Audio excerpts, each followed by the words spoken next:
أشرقت نفسي بنور من فؤادي حينما رددت يا رب العباد.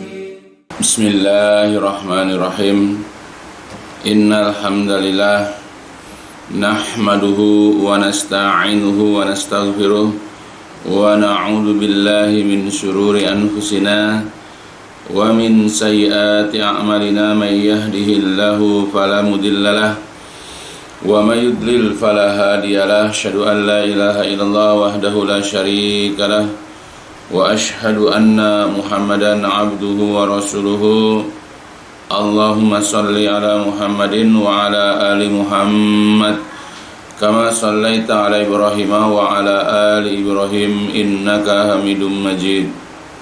اللهم بارك على محمد وعلى آل محمد كما باركت على إبراهيم وعلى آل إبراهيم إنك حميد مجيد. أما بعد فإن أصدق الحديث كتاب الله وخير الهدي هدي محمد صلى الله عليه وسلم وشر الأمور محدثاتها فإن كل محدثة بدعة وكل بدعة ضلالة وكل ضلالة في النار.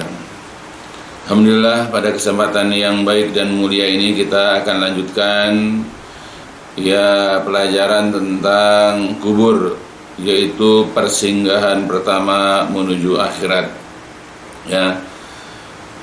Jadi sebagaimana sudah dijelaskan bahwa di dalam kubur itu terdapat nikmat atau azab kubur.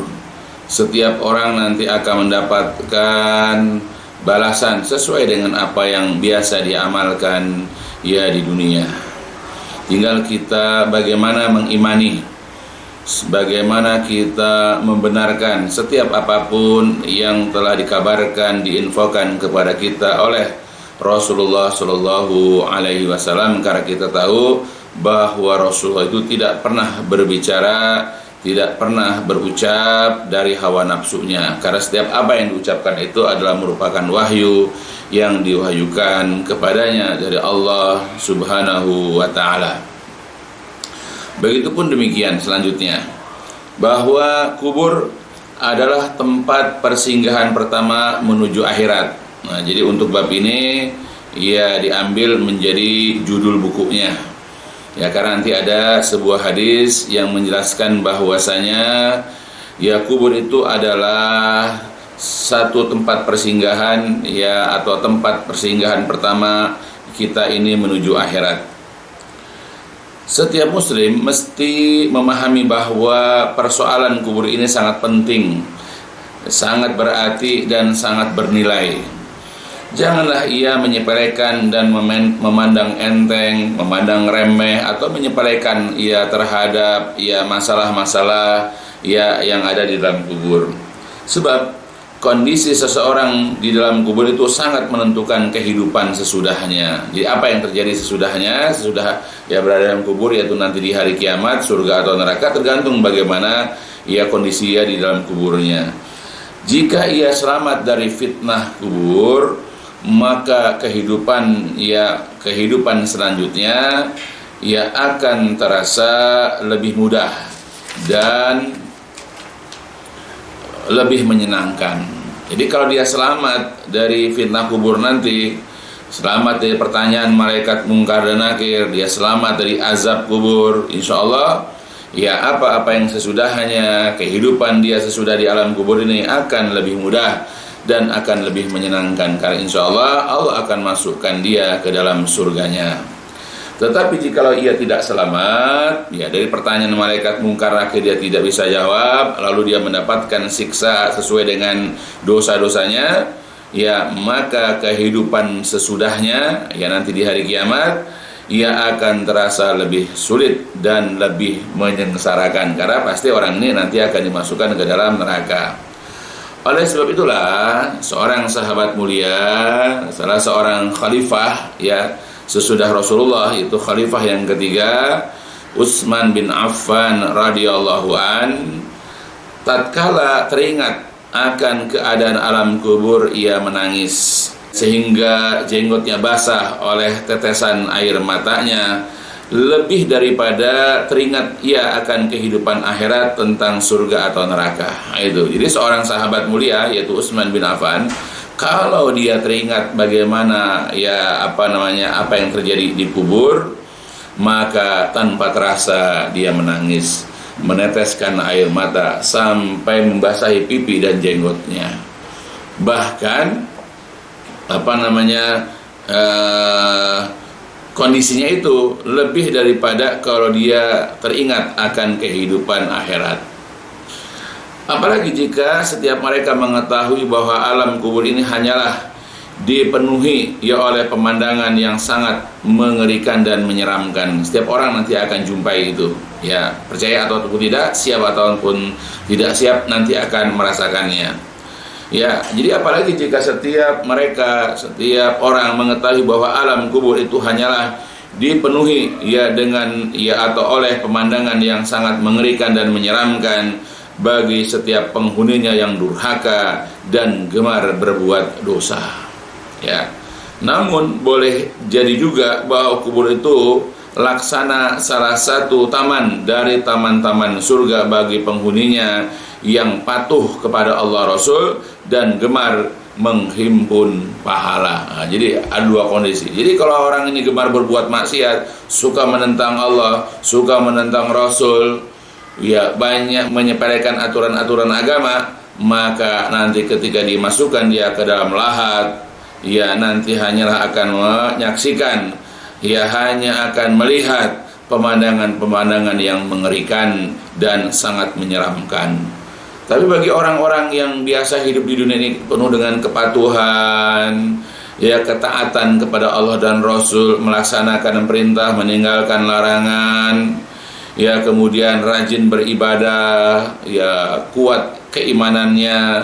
Nah, ketika diwafatkan oleh Allah dan dimasukkan ke dalam liang lahat, maka dia akan melihat aneka ragam keindahan, yaitu seperti dia melihat salah satu taman dari taman-taman surga. Ya, Masya Allah.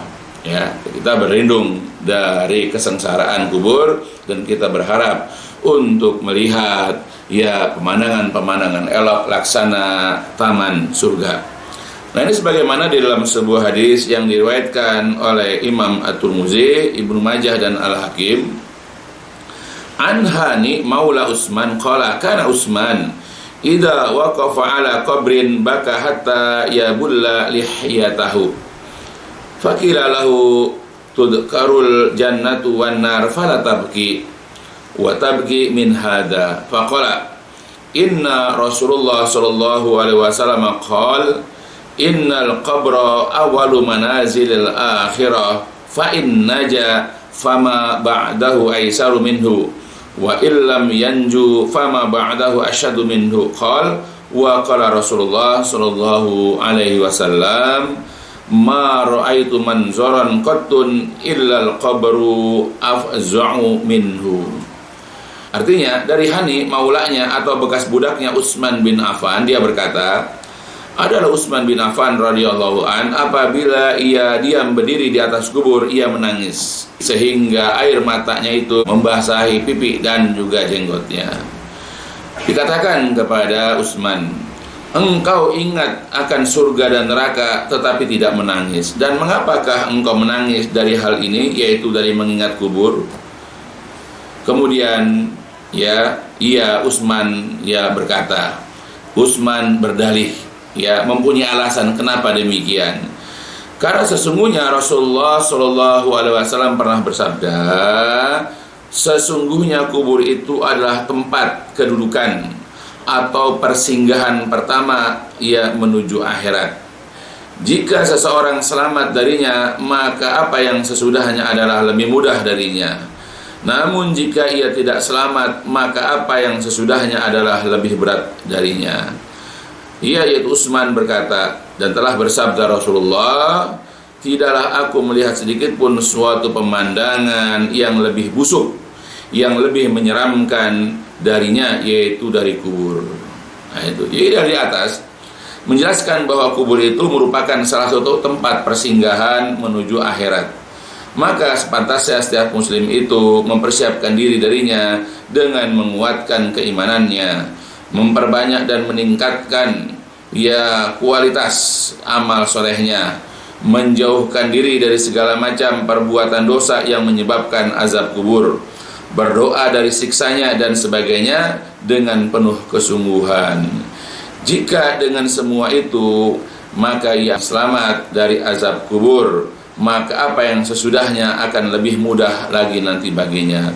Tetapi jika tidak, apa yang sesudahnya nanti akan lebih sulit dan celakalah ia selamanya.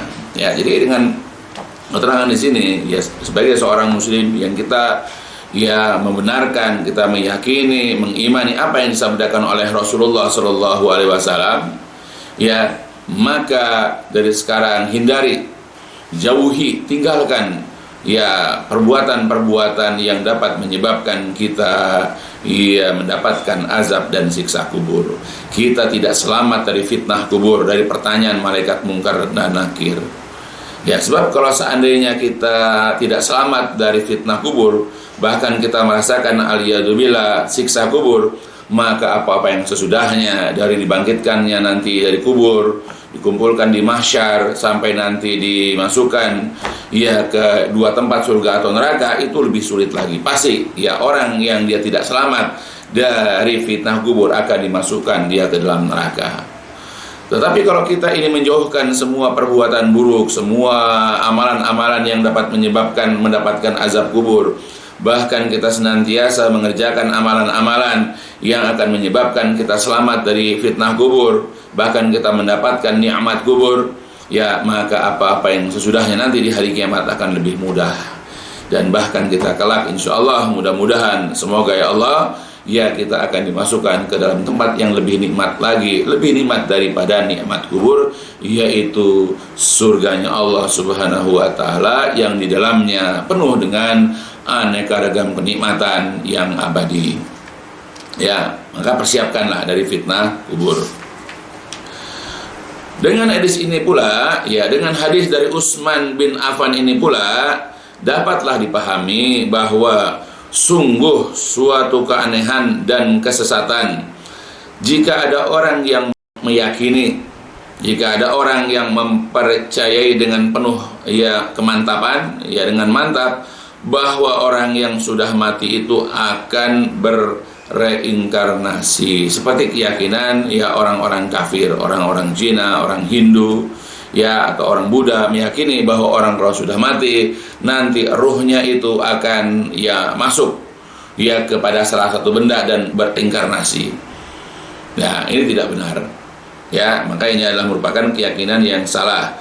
Yakni suatu keyakinan bahwasanya ruh-ruh orang yang telah mati, yang telah berpisah dengan jasad itu akan kembali menempati jasad-jasad lainnya sesuai dengan keadaan mereka. Misalnya, jika ada di antara mereka yang mati dalam kepahitan hidup di dunia, maka ia mengharap di dalam kehidupan berikutnya akan menjadi lebih baik. Maksudnya, mereka berkeyakinan jika orang yang mati dalam keadaan mulia kehidupannya, maka ia akan bereinkarnasi menjadi orang yang dikehendakinya, yakni ruhnya dapat memilih jasad lainnya untuk ditempati sesuai dengan keinginannya. Tetapi jika ia mati dalam keadaan tercela, maka ia akan bereinkarnasi menjadi serangga, burung, atau makhluk lainnya. Atau bahkan ada yang tidak mampu lagi berinkarnasi karena sesuatu sebab yang menghalanginya. Maka keyakinan atau itikat reinkarnasi ini di dalam ajaran Islam jelas sangatlah batil dan menyesatkan. Sebab Allah Subhanahu wa Ta'ala dan juga Rasulullah SAW tidak pernah menjelaskan di dalam Al-Quran yang mulia dan juga hadis-hadis yang sahih tentang masalah ini. Bahkan seandainya hal ini telah menjadi keyakinan umat manusia, khususnya kaum muslimin, maka tidak akan berguna lagi penjelasan Al-Quran dan hadis-hadis tentang masalah kubur dan hal-hal yang berkaitan dengannya, dari pertanyaan malaikat mungkar nakir alaihissalam misalnya, atau ditemani oleh amal baik atau amal buruknya, mendapatkan nikmat atau azab kubur, yang akan ditegakkan sampai hari kiamat dan lain sebagainya. Lalu jika setiap makhluk dapat berinteraksi, maka tidak akan dibutuhkan lagi keimanan terhadap alam barzah yang menakutkan lagi mengerikan. Dan dengannya pula setiap mereka tidak akan peduli terhadap berbagai ajaran Islam yang sudah dipastikan kebenarannya, sehingga tiada bedanya antara kekafiran, kemunafikan, dan keimanan, dan tiada beda pula antara amal-amal soleh dan buruk. Hal ini dikarenakan mereka tidak percaya lagi akan pembalasan dari setiap amal yang telah mereka kerjakan yang terjadi di alam kubur. Ya, jadi kalau orang bisa berinkarnasi, ya terus aja manusia itu silih berganti, ya. Ya, akhirnya nggak ada lagi cerita azab kubur, nggak ada lagi nikmat kubur, nggak ada lagi malaikat mungkar. Kalau orang-orang non-muslim, orang-orang kafir, orang-orang musyrik, ya, itu berkeyakinan, berpemahaman demikian, silahkan, itu hak mereka. Tapi kita sebagai muslim tidak boleh meyakini adanya reinkarnasi. Ya, sebab orang kalau sudah mati, maka dia ruhnya akan menetap dia di alam barzah, ya, untuk mendapatkan nikmat atau azab. Ya, dan nanti akan dibangkitkan dengan jasadnya pada hari kiamat. Ya, untuk dikumpulkan, ditimbang, dibalas kebaikan-kebaikan dan keburukan-keburukannya, dimasukkan ke dalam surga dan neraka. Dan ini adalah akidah Ahlussunnah wal Jamaah. Begitu pula keyakinan adanya ruh-ruh yang bergentayangan. Ini juga suatu keyakinan yang batil, yakni sebahagian ruh yang masih tinggal di alam dunia untuk menyelesaikan suatu pekerjaan. Maka keyakinan ini jelas batil dan sangat bertentangan dengan syariat agama Islam. Sebab setiap manusia niscaya akan mendapatkan ganjaran di dalam kubur sesuai dengan hasil perbuatannya sendiri, apakah kenikmatan atau kesengsaraan. Tiap mereka disibukkan, ya, oleh salah satu dari keduanya itu, maka bagaimana mungkin ruhnya keluyuran tanpa kendali? Misalnya, ini keyakinan mereka, ya, ada seorang wanita yang dibunuh dalam keadaan terzolimi, ya, misalnya diperkosa atau apalah pokoknya dizolimi lah. Maka konon, ya, dari khurafat, ya, kepercayaan orang-orang awam, orang-orang jahil, ya, ruhnya itu akan bergentayangan menjadi makhluk halus untuk membalas dendam kepada orang-orang yang telah membunuhnya. Ini adalah suatu kebatilan. Ini adalah merupakan dongeng-dongeng yang batil, yang tidak boleh diimani, ya, oleh setiap muslim. Ya, bahkan kepercayaan misalnya orang hamil meninggal jadi kuntilanak misalnya, ya, kukunya orang mati itu berubah menjadi kunang-kunang misalnya, ya, atau apalagi yang lain. Yakinan itu adalah merupakan suatu, ya, kepercayaan yang batil, yang bertentangan dengan ajaran Islam. Karena buat kita, orang sudah mati, ya sudah, dia sekarang sedang menjalani, dia sedang mendapatkan hasil dari perbuatannya. Jadi nggak ada cerita, ya, ruhnya gentayangan balas dendam, ya, atau ruhnya gentayangan membantu anaknya untuk membalas dendam, atau membantu anaknya supaya sukses dunianya dan seterusnya. Nggak ada cerita begitu dalam agama kita. Ya, tidak ada satupun riwayat dari Rasulullah atau Rasul menceritakan bahwa ruh orang yang mati itu, ya, datang ke dunia jalan-jalan lalu melihat anaknya, istrinya. Apakah istrinya nikah lagi atau tidak? Gimana anaknya? Udah pada besar atau belum? Bagaimana sekolahnya? Ya, kalau anak-anaknya berhasil, dia bangga, dia bahagia di alam barzah. Tapi kalau anak-anaknya sengsara, dia ikut bersedih hati. Nah, itu adalah merupakan keyakinan-keyakinan yang tidak pantas dimiliki oleh setiap muslim. Atau juga ada suatu musibah berupa kecelakaan kereta api, mobil bus, ya, atau pesawat terbang yang memakan korban jiwa tidak sedikit. Atau juga ada musibah bencana alam yang menelan korban tak terhitung. Maka ruh-ruh orang yang telah meninggal itu, ya, orang-orang yang telah meninggal dunia itu masih berada di sekitar lokasi musibah tersebut dengan meneriakkan pekikan-pekikan kesakitan dan penderitaan. Terkadang menampakkan tubuh-tubuh mereka yang hancur, ya, dan tiada bentuk, lagi berlumuran darah. Ini juga suatu kebatilan sejati dan lain sebagainya. Kita cerita begitu. Jadi kalau misalnya ada kereta terguling, banyak orang meninggal, biasanya di lokasi itu selama beberapa hari dan bahkan terus panjang tahun, itu ada ya ruh-ruh orang yang kena musibah itu. Ya dengan kepala terpenggal, dengan bagian badan potong misalnya, atau badan yang berlumuran darah misalnya, sambil teriak sana teriak sini, atau menangis ini menangis itu dan seterusnya. Ini adalah merupakan suatu keyakinan yang batil. Maka jika mereka itu bukan ruh-ruh orang yang mati, lalu siapakah ruh-ruh yang kelayapan tanpa henti itu? Jawabannya jelas bahwa mereka itu adalah jin-jin yang dapat menyerupai fisik penampilan orang yang telah meninggal dunia tersebut dengan izinnya, dengan izin Allah, dan memanfaatkan momen tersebut untuk menakut-nakuti setiap orang yang mereka jumpai, sehingga orang tersebut takut kepada selain Allah, dan pada akhirnya bisa jadi orang tersebut jatuh ke dalam perbuatan-perbuatan yang tidak dicontohkan oleh Rasulullah, melakukan kemusyrikan-kemusyrikan dan kekufuran lantaran takut kepada selain Allah, atau juga nanti memanggil dukun-dukun, orang-orang pintar atau yang sejenisnya untuk mengusir dan mengantarkan para roh gentayangan tersebut kepada tempat mereka yang layak. Itu iktikad di negeri kita Indonesia ini, NKRI, seperti itu keyakinannya.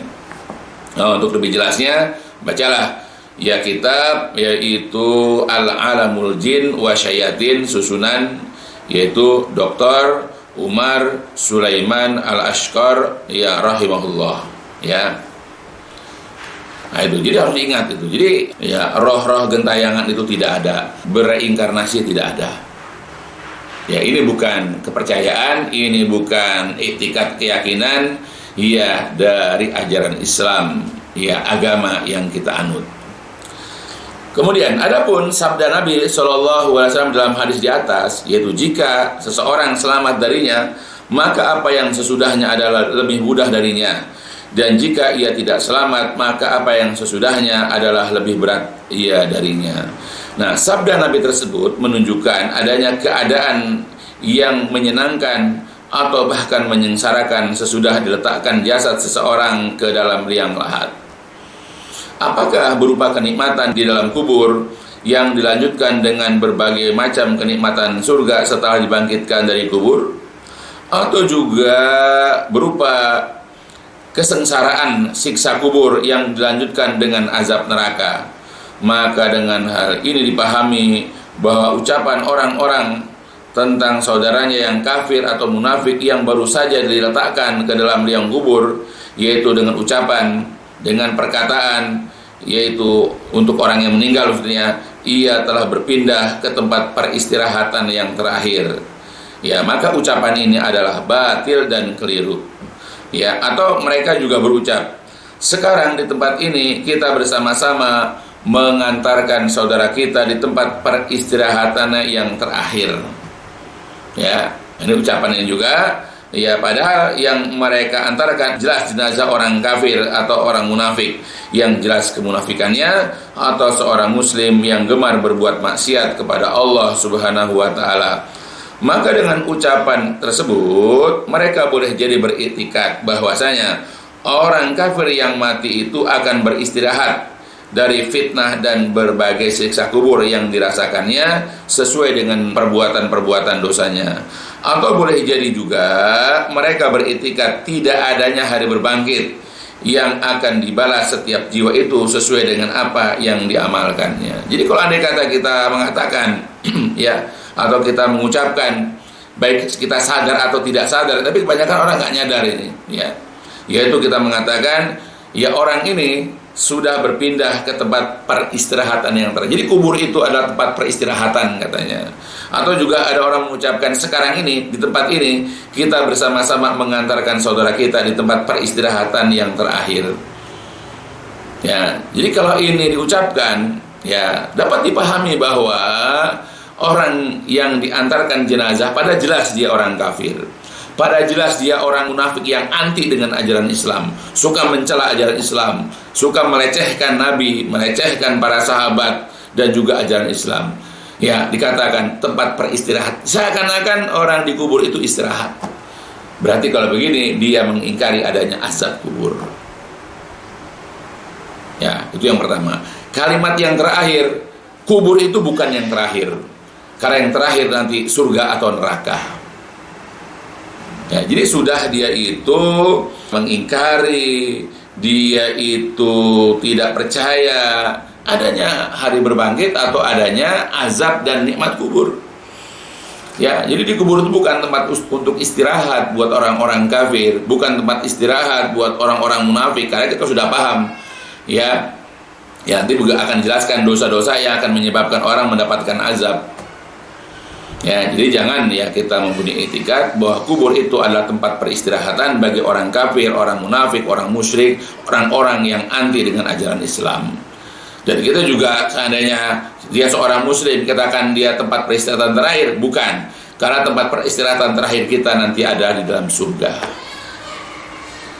Nah, padahal di dalam akidah Islam ini telah dipahami dan diyakini bahwa setiap orang kafir dari ahli kitab dan musyrikin, munafik ataupun yang sejenisnya akan disiksa di dalam kubur lantaran kekafiran dan ketidakmampuan mereka dalam menjawab pertanyaan dua malaikat di dalam kubur, yaitu malaikat Munkar dan Nakir.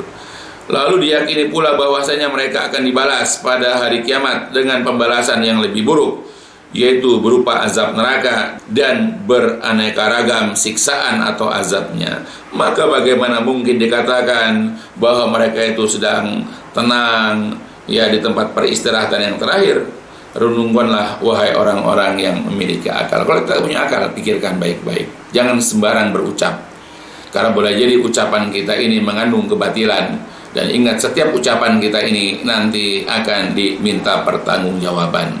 Makanya yakini dulu ya tentang adanya azab dan nikmat kubur. Yakini tentang adanya surga dan neraka. Baru kita ini bisa ya waras dalam ucapan kita. Hal ini sebagaimana tadi diungkapkan oleh Syekh Muhammad bin Shalih Al-Utsaimin rahimahullah. Jadi seorang ya ulama salaf, yaitu Syekh Muhammad bin Shalih Al-Utsaimin rahimahullah, di dalam kitabnya itu Syarah Al-Arba'in An-Nawawiyah, dia berkata, di sini kami hendak memperingatkan akan sesuatu yang kami dengar dari ucapan sebahagian orang atau yang kami baca di sebahagian surat-surat kabar. Apabila ada seseorang yang telah mati, mereka berkata, ia telah berpindah ke tempat peristirahatan yang terakhir. Ucapan dan tulisan ini adalah keliru besar, salah besar. Kalaulah sekiranya kami tidak mengetahui maksud orang yang mengatakannya, tentulah kami akan katakan, ia telah mengingkari adanya hari berbangkit. Nah, karena kalimat terakhir berarti gak percaya adanya hari berbangkit. Ya, nggak percaya dengan hisab, tidak percaya dengan surga dan neraka. Sebab jika kubur itu tempat peristirahatan yang terakhir, maka hal ini mengandung pengingkaran terhadap hari berbangkit. Maka persoalan ini jelas sangat mengkhawatirkan. Tetapi sebahagian besar manusia tidak memiliki pendirian, yaitu ketika ya orang mengucapkan suatu perkataan, maka ia segera mengambilnya tanpa merenungi maknanya. Umumnya kita begitu, berucap tapi nggak ngerti maksudnya. Ya, bahkan ketika dijelaskan kepada dia, dibacakan keterangan-keterangan, dia nggak terima kadang-kadang. Bagaimana dia bisa mikir waras? Orang dijelaskan saja, diterangkan saja nggak mau paham. Ya, jadi harus ingat bahwa kubur itu adalah bukan tempat peristirahatan terakhir, tapi dia adalah ya merupakan tempat persinggahan pertama ya menuju akhirat. Jadi dia masih melampaui ya, melampaui tahapan selanjutnya sampai nanti dimasukkan ke dalam surga ya atau neraka. Ya, adapun tempat persinggahan pertama ini karena Rasul pernah mengatakan ya, tadi sudah dibacakan hadisnya, kata Rasulullah, innal qabra ya awwalu manazilil akhirah. Sesungguhnya kuburan itu adalah awal, ya pertama-tama manazil, yaitu tempat atau kedudukan atau persinggahan al-akhirat. Ya, jadi ketika orang sudah mati, berarti dia sudah masuk kepada kehidupan akhirat. Ya, berarti orang yang sudah mati itu sudah mengalami kiamat, sudah tegak kiamat kepadanya karena dia sudah masuk ke alam akhirat, yaitu alam barzah atau alam kubur. Ya, maka hendaklah kita Ya, belajarlah agama dengan baik, dengan benar, dengan bimbingan Al-Quran dan hadis-hadis Nabi, bukan katanya-katanya, bukan hanya dengar dari ucapan kiai-kiai, apalagi mengambil perkataan-perkataan orang-orang kafir, ya, dan tanpa kita renungi maknanya, tanpa kita tahu dalilnya, langsung kita mengadopsi ucapan itu dalam kehidupan kita sehari-hari.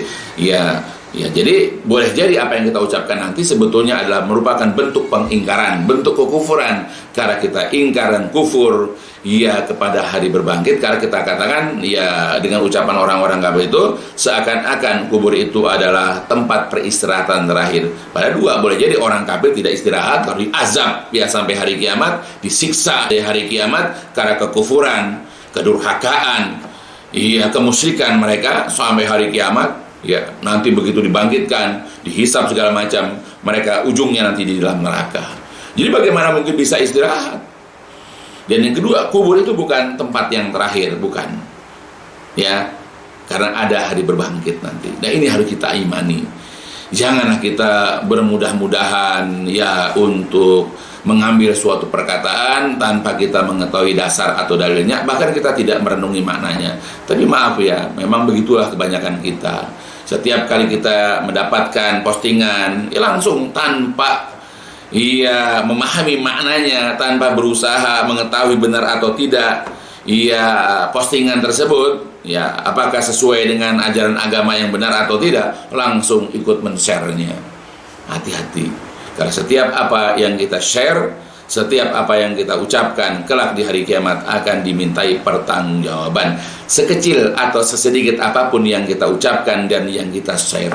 Tapi kalau kita senantiasa berlandaskan kepada dalil, berlandaskan kepada penjelasan-penjelasan yang sahih dari para ulama salaf, insya Allah apa yang kita ucapkan, apa yang kita share ini ya akan dapat dipertanggungjawabkan kelak. Ya mudah-mudahan apa yang dijelaskan ya berkenan dengan masalah ini, ya bisa memberikan ya minimal pencerahan, bisa memberikan pengetahuan. Ya barangkali selama ini kita keliru dalam menyikapi masalah ya kubur ini, ya karena ketidaktahuan kita, karena keawaman kita, sehingga kita bisa berhati-hati dalam berucap. Ya, mudah-mudahan berfaedah ya untuk saya khususnya, ya mudah-mudahan tambah mantap iman saya, mudah-mudahan begitu juga anak-anak saya yang saya sayangi, mantu-mantu saya yang saya cintai, cucu-cucu saya yang saya cintai dan sayangi, dan juga kepada saudara-saudaraku tercinta dari kalangan kaum muslimin. Ya mudah-mudahan apa yang dijelaskan di sini memberikan faedah dan manfaat untuk kita di dunia dan juga kelak nanti di hari kiamat. Ya dicukupkan dulu sampai di sini. Insyaallah akan disambung lagi pada kajian yang akan datang insyaallah, dan ditutup dengan walhamdulillahirabbil alamin. Subhanakallahumma wa bihamdika asyhadu an la ilaha illa anta astaghfiruka wa atubu ilaik. لسوف أعود يا أمي أقبل رأسك